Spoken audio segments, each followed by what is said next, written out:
It's an ill mind that's still time building, refine. Still getting mine in the nine at nine.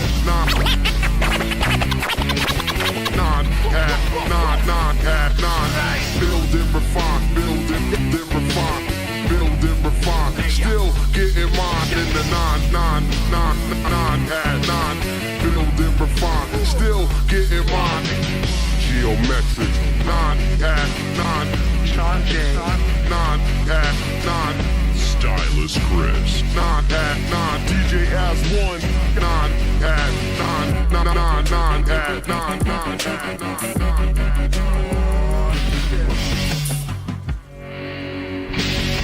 Don't touch the dial, you heard? What's up? DJ Geometrics here. It's 9 p.m. Monday night. Once again, this is the 9 at 9 DJ podcast, the only show with 9 DJs on a roundtable panel discussing today's DJ topics. This show is brought to you by Beat Refinery DJ School at Bach to Rock. Learn how to mix, scratch, and make music by visiting beatrefinery.com. We have school locations all across the nation. It's time for episode number 15. The pandemic is still going on, unfortunately. I think we've been dealing with this for 30 plus weeks now. Some states have reopened bars and nightclubs, but there's still major cities around the U.S. and all over the world that are still temporarily closed. So we have invited DJs to the show who actually own and manage their own venues. So we'll talk to them about what it's like dealing with their venues being closed during the quarantine and what they have in store for the future. But first, let me introduce the rest of my crew, my co-host. We got DJ as 1. You get me again, guys. What's up? What's up, guys? Go away. Wait, did you press the wrong button? I did. You can't write this stuff, man. You can't write this stuff. Next up, we have Sean J. Go get it. Yo, that's how you do that. Go. And finally, we have Stylist Chris. Yo. Hey, man. What's up? We are really happy to have some really amazing guests on the show tonight. Some people that I personally have the ultimate respect for, guys that have made their way not only as DJs but also as venue owner operators. And we're just really thankful to have them here with us tonight, kind of discussing what they've been through, giving us some insights, and especially for all of our students that are watching and listening back. These are guys that have figured out how to make a true career out of their passion, and also to do legitimate business with that, and not just something that's short-sighted, or I'm going to do this for a little bit. These are career musician, career owner, operator, entrepreneurial type of individuals, and they don't come around too easily and not too often. So with no further ado, we're going to run them down as we always do, alphabetical order. This first gentleman is 10-15 years the owner-operator, DJ even longer. He's the managing partner of legendary Bruno's nightclub in San Francisco. If you talk to any DJs around that know of this place, they will tell you how much they love this club, particularly because they have an owner that actually understands the music and is a DJ himself. Let's give it up, Chris Wynn, aka Claksaarb. Claksaarb. That's DJ. Welcome, brother. It's time to be on the show. Thank you so much, man. We really appreciate you being here. Next up, he has come to DC a bunch of times and hung out with us, and that was via his company, The Music Trust. Solid DJs all across the globe, and they reside in multiple cities, and they are some of the best tastemakers I've personally seen DJ. Shout out to The Music Trust. This gentleman also in Portland owns Tube, Fortune, Revelry, Maxwell, and Century. These are iconic places in the PDX where a lot of the DJs that we all know and love have to make a stop at, and he's a friend of the show. He's back on again. Let's give it up for Eric, aka Evil One. Welcome back, brother. Yo. Welcome back. All Thanks for right. having me. Friend of the show. Thank Thanks you for so cutting much. your hair for us too. Friend request. Appreciate it. Yes, man. Appreciate you, man. Thank you Thanks for for having me. all the stuff you guys are dealing with on the West Coast, man. You and Chris with that, just a myriad of just what the F's, and you guys taking time out really means a lot to us. And speaking of a lot, this is a personal friend of mine that I've known since I was barely old enough to even understand what DJing was. I think I first saw this guy DJ at a place called Exodus back in the day in DC. I think another spot was maybe Down Under. And so this is a guy that's been in the industry as a DJ, and in 1995 opened up the legendary 18th Street Lounge as pretty much the premier venue in DC for several decades at this point, and a couple of the other iconic venues that were owned and operated by this guy, Red Dragonfly. He was one of the original owners of Marvin, one of the original owners, and U Street Music Hall, MXDC. He's just been doing so many different things, and we're just really thankful to have him. He also owns Rhythm and Culture Records. Let's give it up for our brother Farid Nouri. Farid, thank you for being here. Welcome to the show. Good to be on board, guys. Thank you. Yeah, thanks, man. Thanks for being here with us, man. Appreciate it. And then this guy has been a personal favorite DJ of mine for at least 10 years. Somebody that I always love not only the remixes and blends that he shares with me, or some of the sets, the venue. He's been DJing for 25 years. Owns and operates a neighborhood bar in Pittsburgh called the Gold Mark with his wife Nicole, and he still plays out a lot, and which is great. And You also have one of the best do-over sets. oh, yeah, indeed. Horn. And Put that on the resume. boom. And he just, I think just this year, finally made it official and started Plenty DJ Agency in Pittsburgh, which helps facilitate gigs to 5 of the best DJs in the area. Let's give it up for our homie, DJ Nugget. Hey, yeah. Welcome to the show, brother. Thanks for having me. Thank you for being here, everybody. Yeah, and big shout out to Doc Bless, who's sitting in right now, associate producer, hanging out with us. Let's just start running it down, man. Look, we've got so much going on and so much in different areas of this country with different rules and laws. Just a quick rapid fire. Anybody open? Chris, are you open in San Francisco now at all in any capacity?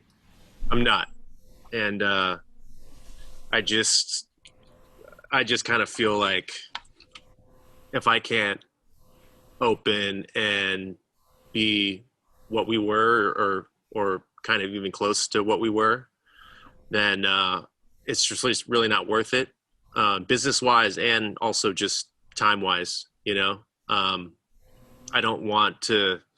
I'd rather just be with my family and take care of them and not work 12 hours a day just to break even, because I mean, labor is expensive, and there's a whole lot of costs associated with opening, and we don't really get to do anything. We can do drinks to go, and we can do drinks outside, but we'd probably be able to serve 12 people at the most at one time. So I haven't been open, and I actually don't foresee being open anytime soon.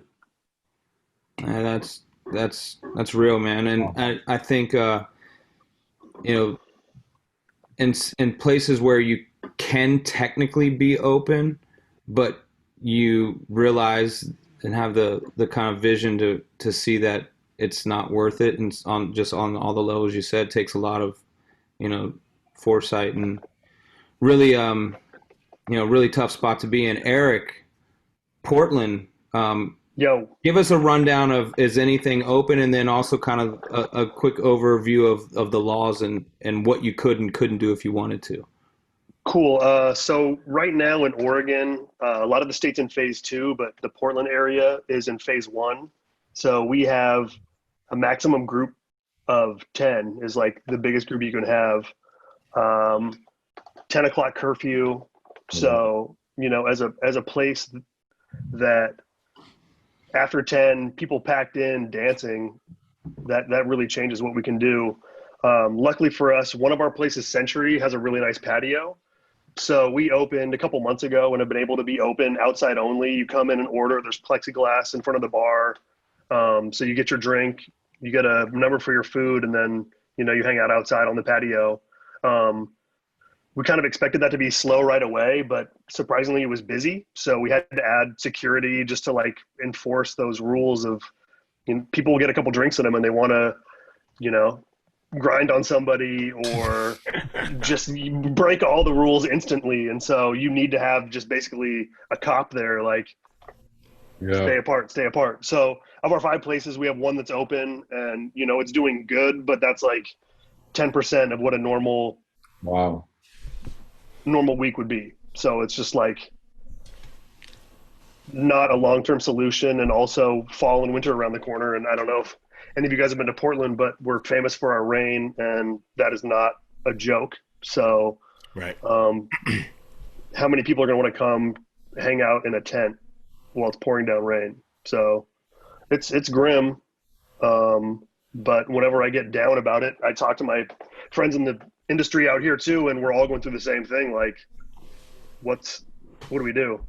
And there's really no answers and no easy decisions, and we're just going through it. And do you have, with so many venues, do you have like 5 different landlords at each place? 4 different landlords. Tube and Maxwell is the same landlord, and both of those places are like the tiny little sweatbox places with one way in and out. And so there's really no way to open. Our capacity would be like 6 people if we followed the rules. So I told our landlord as much, and he was like, I expect full rent. Wow. From the whole time you've been closed and going forward. And we only have 2 years left on our leases there. So it's like, do I go, 80 to 120 grand in debt on rent, knowing that I only have guaranteed of 2 more years to eke it out? So it's just like, none of the decisions we face are easy ways forward. So, and he's probably one of our good landlords. So you can't be evicted, right? Are you paying rent right now? We're not paying rent right now because we're closed, Okay. but the eviction moratorium ends September 30th, which is in 8 days. So, the hammer's going to come pretty quick. And I've been writing to the mayor, city councilors, county commissioners, state officials, congressmen, and just saying like, this problem is not over. And the solutions you guys have put in place were temporary Band-Aids. And, the apocalypse for our industry is coming in 8 days, and nobody's doing anything. Yeah, that's wow.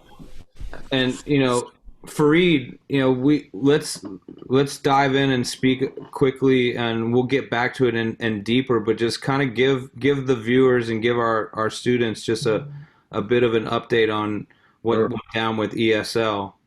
Well, just to follow up on you guys earlier, it seems like there's less and less conversation about nightclubs and bars and even venues with the stuff going on the Hill right now. All this the next stimulus package is not even being spoken about now, so I'm not sure how that's going to work out for whoever was waiting, anxiously for this next bill to kind of keep them going for like PPP round 2 and all this. So I'm not sure.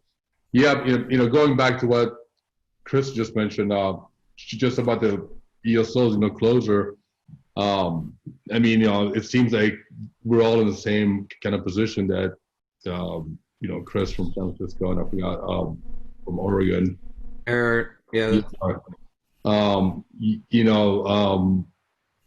I was in a position where my lease just was expiring too in June, so it was kind of a position where, all right, am I going to extend, another term for a 5-year term, during the pandemic, and based on pre-pandemic prices. So, we had already started a negotiation process October of last year, but they took their time to go back and forth, and I never got the paperwork. So, just looking at it in the next 4 or 5 years, I don't think the first 2 years is going to be anything for this business. For the next, at least for the next 2 years, we're not going to get any kind of a semblance to normalcy. Maybe few months after the vaccine is widely used, effective. So beginning of 2022, maybe that's what you might get some kind of activity. I hate to be the bearer of bad news, but if you read the medical journals, which it tells a little bit more than just what we hear about the vaccine on like regular media. It's a lot more complex than what comes across, right? Oh, we get a vaccine, everybody gets a vaccine, we're all good. It doesn't work like that. It's a long process, obviously, So and landlords, no matter whether you open at maybe 10% or any capacity, they want full rent. And they in my case, he didn't even understood the fact that I can't operate. It's illegal to operate. So we have a patio, but it's not even considered outdoors because it's walled in on all 4 sides. We don't have a kitchen, but I don't think they want to hear, because there is no umbrella law or like regulation, right? So every place, every neighborhood or landlord has his or her own rule. So mayors intervene, but it's like guidance, right? It's not rules, it's not laws. So they're encouraged to give you breaks, but they don't have to, right? So it's that kind of a language you keep hearing, which means all the burden is on us and the smaller business person. So I had to make a decision based on the next 4 or 5 years. It's like, okay, I can carry a bit of debt for the next 5 months or 6 months, right? But then we're talking about a couple of years, and rents in urban areas are pretty expensive. They're exuberant expensive. So I'm gonna go ahead and borrow on future income with an uncertain future. So we don't even know if these vaccines are gonna work or gonna be successful. What if I went ahead and had a 5-year lease ahead of me and there's no vaccine? It's like and I'm gonna have to be I'll have to pay a landlord one way or the other, right? They want a personal guarantee on the lease. So kind of a tough spot to be at. I hear the concern, and it's just there's not much clarity on what the future is, right? Yeah. Restaurants, okay, they do outside delivery. I'm not saying it helps. I mean, I'm not saying it's going to help them to be profitable, but maybe they can stay afloat. Maybe, I don't know. But nightclubs, bars, and live music venues, it's going to be tough to pivot, right? I mean, what are we going to do? We can't sell our streams. We can't sell enough T-shirts or hats or masks. Yeah. The places don't have the food, which seems like it's most of us. There's no income source besides the cover charge and drinks at the bar. Yeah. So, I mean, if we're going to be realistic, in a pandemic, nightclubs are the least essential and most dangerous place to have open.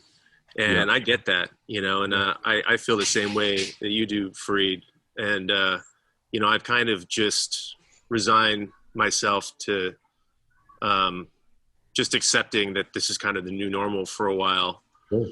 And I don't think that, I think I respect anybody, whatever their personal decision is or whatever they feel is best for them. But I kind of think, as a business decision to go into debt or to spend all your cash on rent on something that may not ever happen.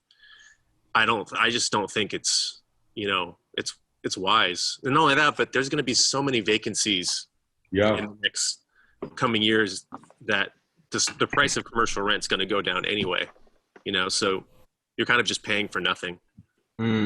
But it's a hard decision, like you said, and there are zero good options. It is, and my, for me, the main concern was like, okay, I worked for this for the past 25 years. I built value, right? Now it's worth zero, or it's worth what my liabilities are. So in order for the value for it to come up to where it was, I have to pay all this debt to keep it afloat until it comes back to where it was before, which we don't even know if it's going to happen. So we're talking about hundreds of thousands of dollars just to keep the location intact. Yep. So maybe once there's a full reopening, the value of the business can go back to where it was in the pre-pandemic. It's a very risky move, right? Yeah. So and then also, like, one thing also that I noticed from my basic research, I don't have to be a scientist, but just basic, and the future, the post-pandemic is gonna be a bit of a different environment too, especially for like urban areas or dense urban areas. So you're not gonna have the full-on office traffic or the residential traffic. There's a lot of people who are moving out of the urban areas, or work from home is going to be more more prevalent. So the downtowns might start to hollow out a little bit. Now, I had a 10,000 square foot space in a downtown area. I'm not sure how exciting or appealing that would be in a post-pandemic era where urban areas are a bit kind of hollowing out. Yeah, a bit of economic malaise. People are not doing well work-wise, income-wise, and then there's no office traffic, there's no retail traffic. I'm not sure how that would look, right? So that had to do a lot with it too. So I mean, but yeah, I kind of like, I talked to Chris a few times about this, and I kind of made my peace with the fact that, okay, I realized there's not going to be a club scene or business during the pandemic. At the time, which was a few months ago, between then and a vaccine, and then after a vaccine also. So all these areas are really questionable and unknown for our industry, because what happens in our businesses is exactly what shouldn't happen in COVID. Is a lot of crowding, alcohol, and then you meet with a bunch of strangers, right? That's exactly things that recipe for disaster. Loud too, so you have to in order to hear each other, you need to be close to each other to talk. That's why they, most people are like, oh, what's up with bars and restaurants? All these, I see people who go to the grocery stores. I'm like, well, when you go to the grocery store, you're not wasted and try to meet people, right? Right. You're trying to avoid people. Right. Go to the out, get in, get out. I just had that argument with somebody the other day, trying to argue Home Depot and Lowe's to what we do. And I'm like, no, it's not the same thing. You're not, when you're going to buy a shovel, you're not like kissing it and like at the beer, wear your mask and you leave. Yeah.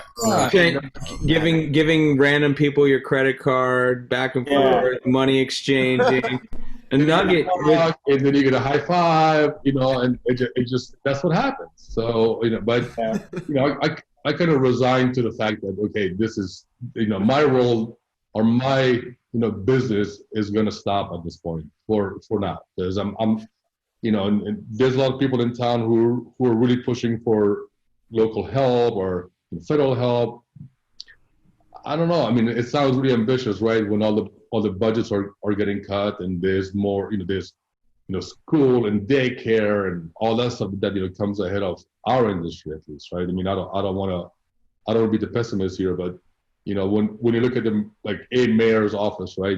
They'll look at, okay, well, this industry is not going to bring us any kind of sales tax until a full reopening. So why, and keep it afloat, and all this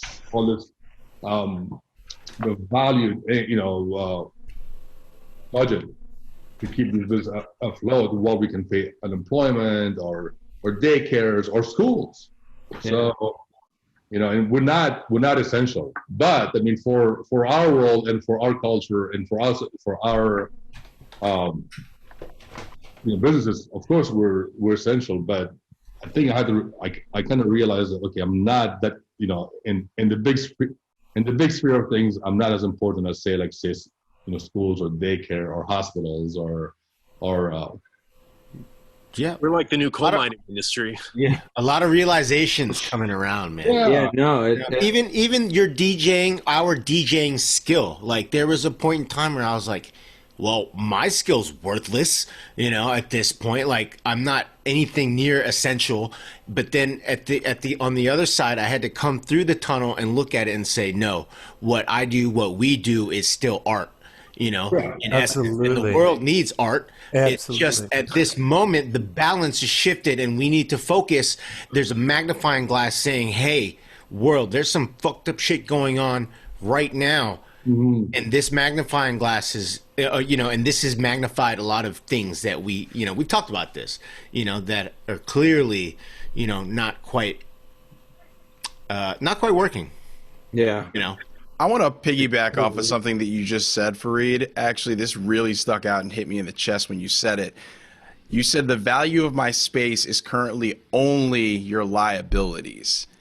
That's a crazy sentence to me, because everyone here on this panel, you are an owner of a cultural hub in a city or in whatever region that you're in. Just the fact of the matter is, when we look at the quantification of space and use of space, to have a 5,000 to 10,000 square foot property, what's going to occupy that? Either some bland office space, which those are probably out too, like large capacity office spaces. Yeah. And without culture coming to a city, nobody wants to stay there. You go there to work, you go there to get your paycheck, and then you go back home. And if you don't live in that city, there's no reason to stay further if that city doesn't have a culture, an identity of its own. So the idea that because on paper the value of a venue is only currently based on the debt that would be, floated in order to stay open and not completely permanently close doors is, that hurts. But I also wanted to throw that to Nugget too, and see, I guess, as we're having this conversation about each different city, what's your experience been so far in Pittsburgh? Horrible. And you had two venues, is my understanding. Yeah. So, well, I did. I lost one in June. I didn't even write that into my. Thank you. I know, I wanted to say it, but I didn't know if wrong with it. But I mean, I figured we'd touch on it. It's funny because Eric and Chris, we had a podcast a few months ago, and like maybe a month into everything going on, and even then my wife and I already knew. We had a club. We had a 300 person 2-story club that was open for about 3 years. And so we had 2 years left on our lease. It's called Scenario, and it was on the opposite side of town. It's where my little DJ bar is. And as soon as the pandemic hit, my wife and I kind of looked at each other like, the future of this is just completely pointless for the time being. I mean, I just didn't see anything clearing up in the next, even in April, we were just like, where is this going to go? But to be perfectly honest, we were really lucky. I had a good relationship with my landlord there, and I was able to reach out to him, and we went back and forth. And I'm not going to lie, I still lost a significant amount of money in the deal, but not as much as I would have lost if he would have kept me in that lease for 2 more years. So we lost that place. My other bar, which is like basically my baby. I don't have children, but the Goldmark, this bar is like my baby. My wife and I own that together too. And we opened in June for 3 weeks. We were only opening on the weekends, and it's, it's a party bar, so it's just like everything that you guys have. And even that was such a huge challenge because it's really small. It's only legally we hold 100 people. But whenever we were able to open back up in June for 3 weeks, we were at 50% capacity. So we decided to even pull back from there because we wanted to try to keep 6 feet of distance between everybody. We had all the rules we were from the CDC. We were trying to follow as smart as possible because we knew it was like our bar is basically like a landmine. It's exactly what we were just talking about. Like everybody comes in there and they don't even know how to not party. It's just a party place, The DJs are rocking. People go in and they want to escape and have some drinks. And so whenever we opened those 3 weeks, it was a challenge. For the first weekend we were open, we were like, people came in, they were dancing, they were partying, and we were like, just it didn't feel safe to us. So we like pulled back a little bit more on the capacity, and then within the third weekend they shut us completely down again. Wow. But so we've been closed. Pittsburgh is open to. There's a ton of rules. Obviously, I'm sure all you guys know it's the same. And I've been looking at other markets too, just to see what everybody's doing. But right now, they just changed the rules here as of yesterday. And there's a really crazy story going on in Pennsylvania. If you guys want to look into it, it's pretty wild right now. A bunch of counties, the hospitality groups sued the state, Right. and they won. They won from a federal judge in downtown Pittsburgh last week, and the judge basically said that what our governor was doing was unconstitutional to the hospitality business. And Pittsburgh's a crazy city. It's very blue collar. It's very, we're on the west side of the state. It's not Philadelphia, It's the mid-Atlantic. It's very divided right now. You have a very prominent Democratic side and you have a very prominent Republican side. And if you drive 30 minutes, east of if you drive 30 minutes east of Pittsburgh, it's very, very red. So when they won, that federal judge made that call, we were basically allowed to open up again at 50% capacity, but my wife and I sat down and kind of put this whole thing together for very small private events whenever we were completely shut down, that we could bring in groups of 12 people. And because they had us at the time at 25% capacity, for us, that would be basically 12 people, which actually feels really good in our space. It's everybody has enough room to kind of have fun at that point. But there's a lot of rules that were in place. You had to have food. Everybody had to have food. So we went back and forth, and we basically found like a very small loophole that we kind of were able to work within, where it still made sense and it kept our customers and our employees safe. And we've been doing that, and it's actually been working out great for us. So we just booked our 26th party in a month. Wow. So we have 2 or 3 every Friday and Saturday, a few on Sundays, a few on the weekdays, basically for the last month. So it's been great. Our regulars have been great, but we're also having those conversations now where it's like, this isn't going to sustain through the winter. The winters here are terrible, So we know it's going to fall off, and then maybe we'll be able to do it in the spring. We're talking about right now if we're going to open up any other nights or any afternoons and maybe try to do something different. But right now we're kind of like sticking to this private party plan because we think it's working best for us and for our customers. So that's kind of where we're at. And it's interesting because, and we'll touch on it a little later, but when nightclubs were first really established, especially in New York in the late 60s, early 70s, so much of it came out of turmoil and the cities eroding, and kind of the same thing that's happening right now.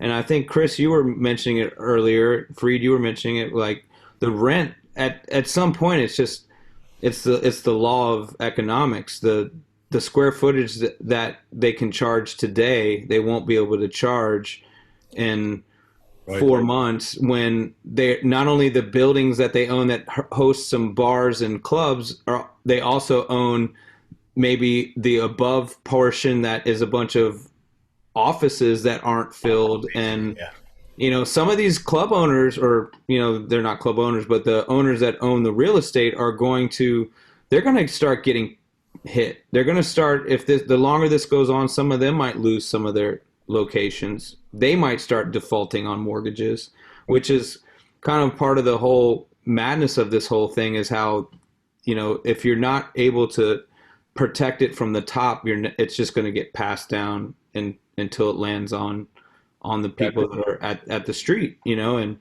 we're certainly looking at a time where I feel like all you guys have invested a lot of time and energy into understanding a lot of the politics, even to the point where, like, I remember, Eric, you were even thinking like, oh man, I think I'm going to run for office at some point. It's gotta be, you guys are studying so much of the law at this point. Like, where do you see, any of this to try to put a positive light on it? Like, what you've had to dive into and learn, like what kind of education are you going to take moving forward as a business owner, as an entrepreneur, that you've learned from this experience?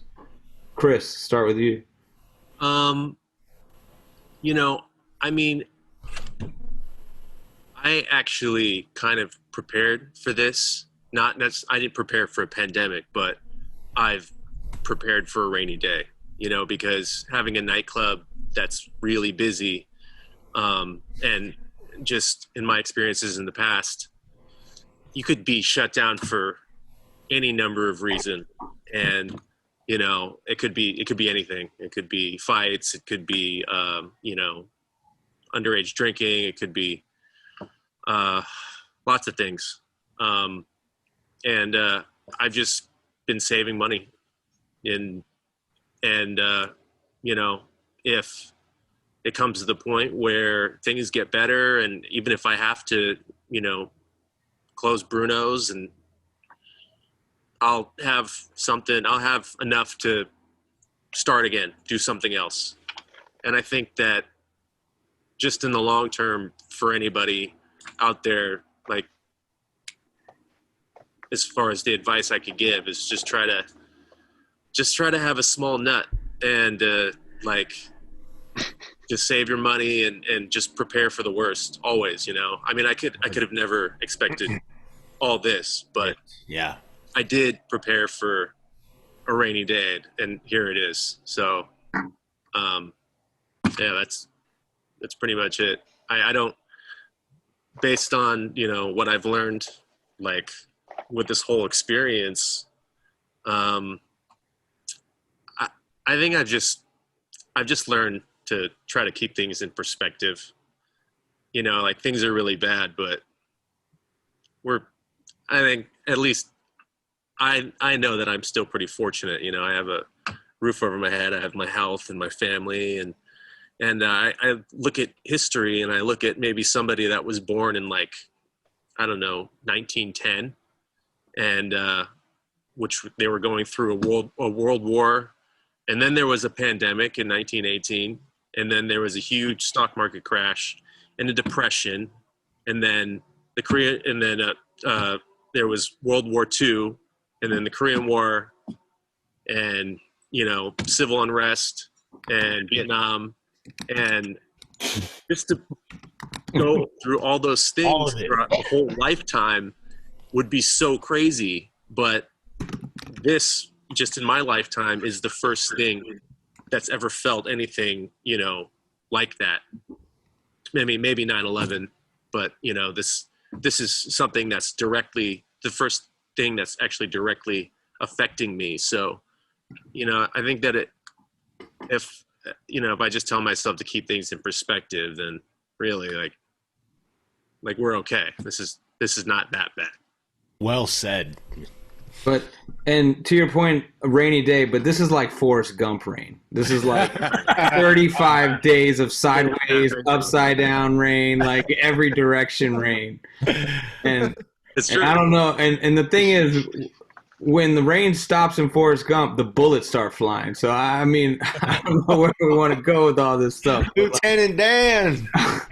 Oh my goodness! Like, you know, I kind of start to wonder sometimes, like, where is it going to end? And we've seen it. You know, it continues. It doesn't start to feel like it's getting smoother. It just ratchets up every week. You know, if you guys, I'm sure you paid attention. Like, there's a huge spike in Europe right now, right? And we're gonna get it pretty soon, unfortunately. But they haven't opened any of their clubs there for all this time. So still, yeah, basically, I mean, they're experimenting with these kind of like seated clubs in Holland, where you get a stool and you dance around the stool, holding on to the stool. So it's kind of weird, but they're trying things. That's what Chris does.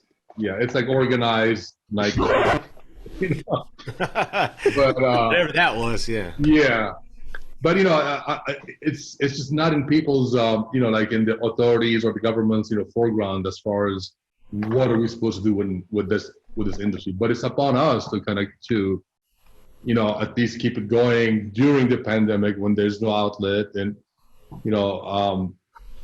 Chris and I have mentioned before, we talked about this before, where I think a lot of good would come out of this for our world, where usually economic recessions or downturns are like a fertile ground for creativity in the arts and all this stuff. I mean, like what we do as far as DJing and all this stuff came around from the recession in this 70s, right? Like, yeah, the hip hop and all that culture, right? So I think we're going to be pretty okay as far as industry down the road. It's just a matter of we have the ability to keep it going on social media and on Twitch. But I think coming out of it, it's going to be a bit more coming back to basics a little bit.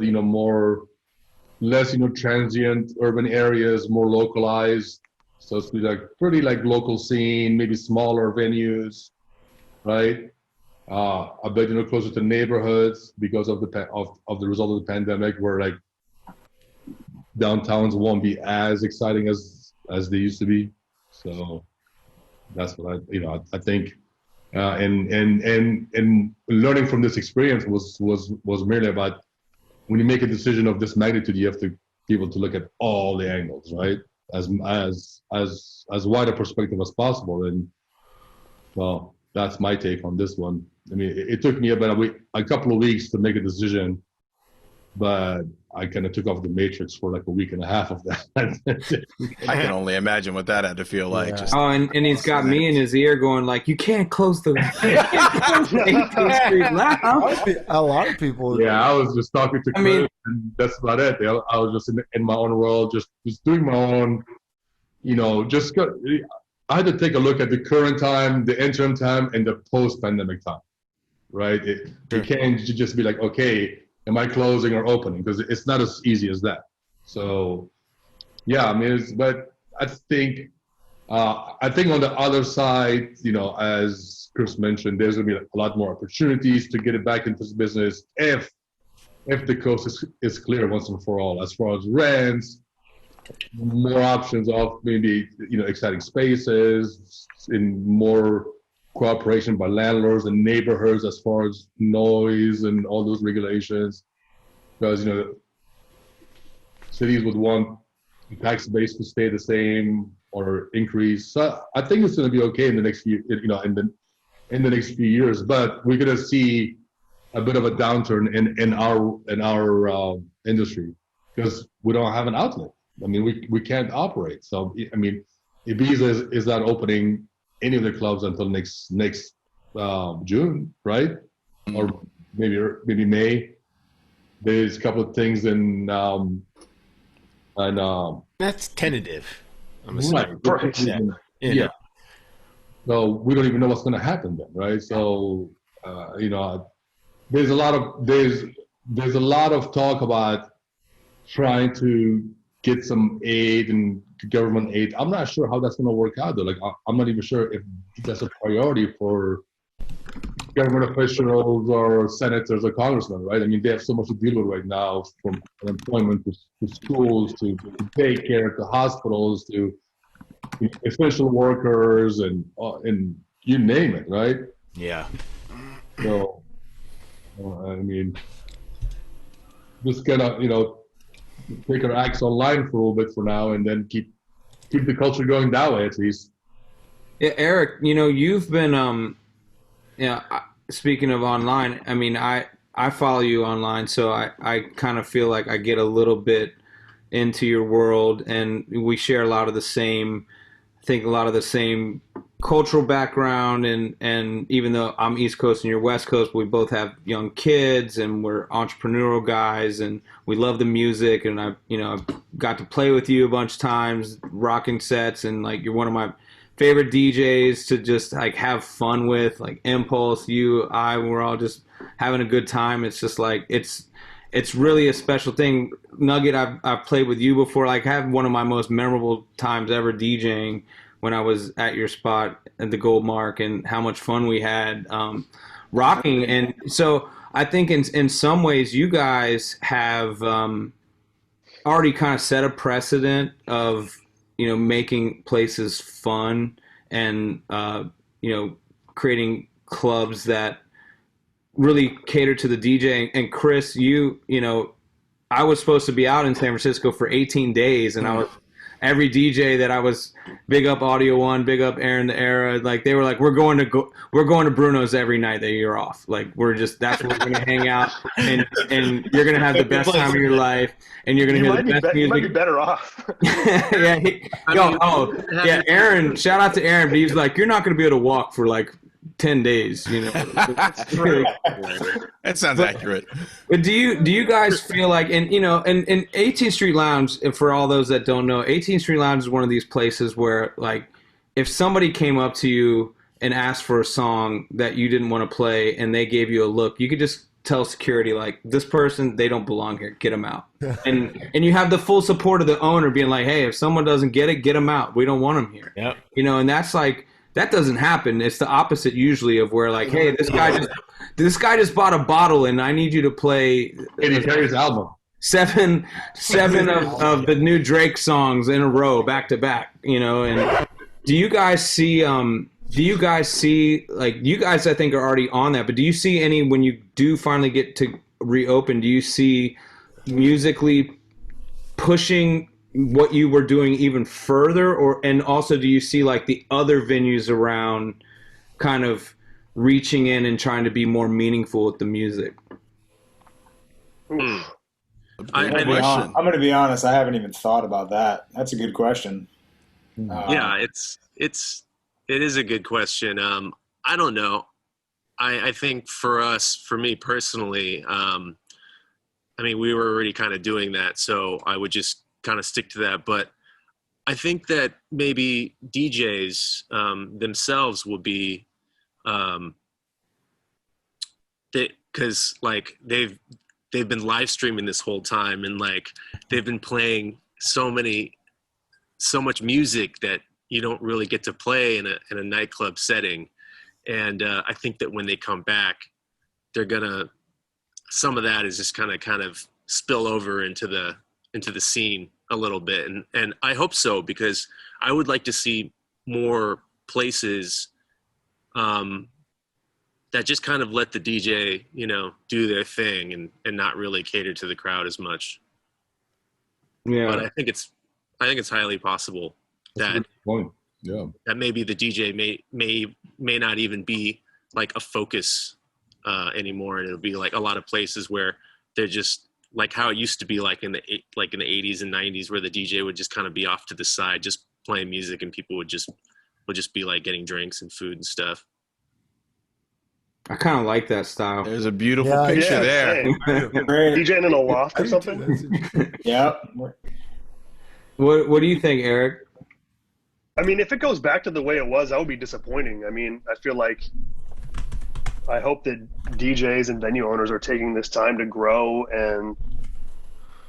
and come up with new ideas and new things, because I mean, Drake put out an album during quarantine, and you saw people talk about it on social media for like 2 days, and that was fucking gone. And like, when we reopen, are people going to want to hear WAP? I mean, probably not. I hope not. I really, really hope not. Right? I mean, I haven't heard a Tyga song in 7 months, and it's fucking amazing. I'm not saying like you're going to play Griselda at primetime, but like, it's going to be different. I mean, I feel like hopefully people that have been stuck at home for the last however long this goes on are going to be like, that would be cool. Oh, I want to be like shown what's good, not like I know what's good, because hopefully they're at home like, man, this is boring. I want to be like catered to in different ways. I don't know if anybody else has noticed this, but in the course of the last couple of years, I've kind of been paying attention to social media and the people that I'm connected to, especially on Facebook. This is a thing, but people just have gotten to this place where no one wants to Google anything. And we're, as DJs, all coming from a culture where like doing your own homework is important. So I've always looked at that a little sideways. My hope is because people don't even want to Google their question. They want to type it in a status bar and wait for their friends to answer it. Hopefully what we do as DJs when we're in front of crowds again, whenever that may be, is going to be appreciated a little bit more because they've had the same 12 songs on a playlist, even though they have access to Apple Music or Spotify. People, I've shown they're not going to do the work and do the digging. If that's our specialty, I think that there might be a niche getting carved out to really go let loose and just kind of play the things that had no place before. That's really my pipe dream. I mean, that kind of sounds like how Bruno's was before too. Like, big ups to Chris. I mean, you could play a Kenna song at midnight and people are dancing on the furniture. It's like, that's next level shit. Sound of that. Yeah. I mean, more of that. Well, Tube was like that too. I mean, one of the most fun times I ever had DJing was at Tube in Portland. So, you know, and I think that I think we're similar in that sense that we just I think we trust our taste so well for everything, not just music, but every experience possible. And I think that when you trust yourself enough, and you trust the DJs, then it'll kind of work itself out. So. Do you guys feel like the crowd, like the younger crowd, is worse or better than maybe like a crowd from like 5 or 6 years ago in terms of like the musical taste? I personally feel like I've seen more of the younger kids actually know a little bit more music than the kids like even 6 or 7 years ago, like where they were so stuck in the moment of like the party rock stuff, and you know, trap was still kind of new, and then you had like the EDM and the trap and all that. But then like the younger kids that I've at least experienced seem to know a lot more music. Like, and I'm talking like the 22, 23-year-olds that are just finally at the age to drink and hang out. And, you know, we have these discussions from time to time. It's through movies and like through TikTok, even like where songs become viral. You know, the whole YouTube, all that. I guess it really started with YouTube and viral videos of old songs, and that they tend to know music a little more naturally. Maybe it's because, and I've said this since I owned a record store, as our generation becomes parents and we have young kids and the music we grew up, we're going to push our music onto our children, which is going to reinvigorate music that we loved and cycle it back through. Like we have rules in my car when in the car, like my daughter wants to hear hits 1 or whatever, and I'm like, nope, we're going to listen to this jazz. You got to hear one jazz song. You got to hear one song on the 80s station. You're going to hear one song beautiful. And then we can hear one of your songs. And it's like 4 of my songs and 1 of your songs, you know, because when we were kids in the car, we got 0 songs ever. So, it was the tape. Yeah, exactly. The 8-track was in or the tape was in, and you didn't get any say. And you had no iPad or anything to like, fine, I'm just going to play this game. It was like you had to sit there and listen. Like, but like being in that car with my family made me appreciate Motown, made me appreciate even like weird stuff to me, you know, now. But you're like, wow, that like Glenn Campbell was a badass songwriter. You know, it wasn't necessarily what I want to jam to, but it gave you an appreciation for, like, you listen to Wichita Lineman and like you hear there's like a mass amount of an orchestra behind that record and the changes, and you're just like, and then you become a DJ and you become a music lover and you realize your parents put you onto a lot of dope music on different levels, and like that's where we are, and now we're cycling that back to a younger generation. So what do you guys, you know, DJs do have a little bit of say, but do you think that we can see a younger crowd with maybe some of what's happened with this and the technology? Do we see young kids like getting into real music? I think so. I always tell my wife, I'm like amazed how the hits from the 70s, 80s, and 90s and early 2000s still resonate with the kids that I see, at least in my places in my market, that are so young, 21 years old. And like that's the parents. It has to be the parents, because if you think about it, they grew up in the iPod generation. So they could have been listening to anything at that point. And then now we have, you know, everything's streaming, everything's YouTube. They grew up in that era. So, and it just blows me away that even the 21-year-olds that come into my bar, they still know the big songs from the 80s, even the cheesy stuff, the songs that were huge that we hated playing, but they worked. But I think that the last 10 years, this is like, you know, I'm sure we could all riff on this for hours, but I think the last 10 years it's changed so much, and there's so many options out there that are instantly at your fingertips for you to listen to at any given point in time, like, you know, for $8 a month. Like, I got into an argument one day with somebody because I was telling them how I asked them if they had Spotify or Apple Music, and they were like, well, what do you have? And I was like, I just have both. And they're like, why? And I'm like, I used to spend like $100 a week. They have no concept of that. What is $16 a month, you know, or whatever it is? So I just, you know, I don't know. I mean, I think it's always, I think a big thing that has to be discussed is like how different it is in everybody's market. San Fran and Portland are way different than where I am. You know, we're definitely, our crowds are still a little bit behind. If anybody's listening from Pittsburgh, sorry, but that's true. But several other Pittsburgh DJs. Several other DJs from your city have said that. Right. Yeah, of course. But it's, you know, so streaming, it can be like a blessing and a curse, because at the same time somebody wants to hear the same old thing, there's always that group of people that are like, you're playing something, they're like, what is this? And they already have their phone out and they're already ready to look it up, you know? So. Yeah, now you feel good as a DJ if you play something, you see a bunch of Shazam apps like flying. Right. You're like, you get mad at first because you're like, why is everybody taking a selfie? And then you're like, oh, they're actually Shazamming that. Yeah. Yeah.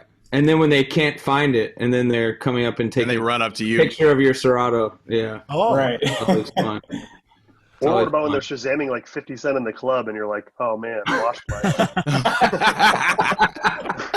You play the birthday song? The birthday song. Yeah, play the birthday song. What birthday song? That is a 20-year-old song now. Oh my gosh. Yeah. That song can almost go to the club. Yep. Oh my gosh. It's just crazy. keeps going. People are going to be like, what's that song about? Kids are going to be like, in the club? Like, what is that? What's the club? What is the club? What is a club? Yeah. Indoor clubs. Huh? What? There you go. What if I told you we used to go dance inside at night and there was no brunch? Well, there's also like a bit of aspect of out of sight, out of mind with this thing, right? I mean, a couple of years of no clubs or no club culture per se. You know, the kids were like 16 or maybe, you know, at that age, they're not going to experience going to clubs until there might not even have any interest when it opens back up. I don't know. I mean, it might. Wow. It probably. Yeah, I didn't even think about that. Of their, aspect of growing up, right? Where when I was at that age, it was going to shows and nightclubs and sporting events. That was it, right? Yeah. Well, check this out, though. What if the future, and actually I think this is something that we had as a potential thing that we could discuss. I know Nugget's experience with turning his venue a little bit more into, well, not a little bit more, into a private event space. Just think about the idea that as private events are a event, it's a moment in time that's not going to be duplicated again. That's what makes it special, right? So what if the idea of going out and listening to music, you can't go to a festival, there is no Coachella. What if that is what makes the experience of being in a nightclub or just a big venue that used to be a nightclub, whatever, turn into that experience that people look forward to? Because there's no, oh, this DJ's in town, I'll go next week. You know what I mean? Hanging out, I don't think that the aspect of hanging out will be the same. Yeah. It'll have to be planned, as you said, it has to be like a planned experience. Right. Right. I think we should, we're diving into like really what's the future now, but as far as the future, I think that's going to be it for this episode. We're going to talk about that Future. on the next episode. In the future. We'll discuss on the future. See you next week. Of the nightclub scene, the nightclub. But that's it for now. Before we sign out, folks, I wanted to plug the virtual workshops that the Beat Refinery DJ School is offering. The next workshop is DJ Throwdown, DMC, current DMC USA champion, DJ Throwdowns, utilizing samples to enhance recordings and DJ performance. Man, that's a mouthful. That's going to be happening on Thursday, October 8th at 4 p.m. and 7 p.m. East Coast time. So register at beatrefinery.com or on the link on the screen. Link should be popping up right now. DJ As1 and stylist Chris are also hosting and teaching their own virtual workshops after that. So check the link on the screen once again for more details. Again, that's going to do it for us for part 1 of this episode. We'll be back next week, Monday, 9 p.m. East Coast time with part 2, along with the same group of guests here tonight. If you prefer to listen to the audio side of things, this episode will be uploaded this Thursday to Apple, Spotify, and guys, we're now available on Amazon Music. Ooh. Yeah, make it move. That Bezos money. Get that Bezos money. But yeah, you can check us out on those platforms and also wherever you consume and listen to All Things Podcasts. So thank you once again to everybody for tuning in. So once again, stay safe. Thanks, guys. Keep wearing a mask. Spread some love. We'll see you guys next week. Everybody say peace. Boss! Booyaka! Booyaka, booyaka, booyaka, booyaka.